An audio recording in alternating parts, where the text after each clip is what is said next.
On a road trip, Frank and Mandy were already 80 miles into their trip before they realized that the rest of the trip could be covered in the time they had if they drove 65 miles per hour the rest of the way.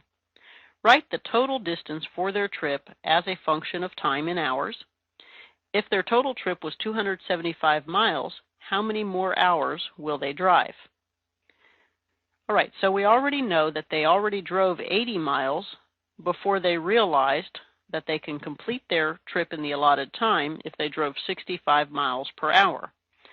So the total distance for their trip is going to be 80, what they've already driven, plus 65t,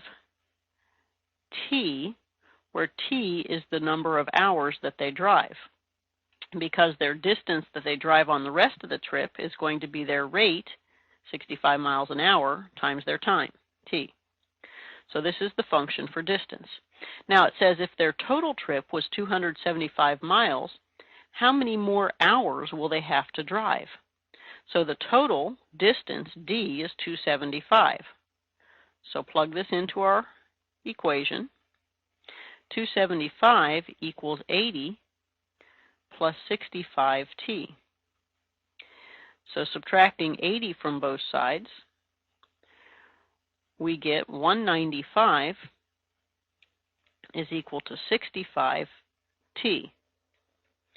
Then dividing 195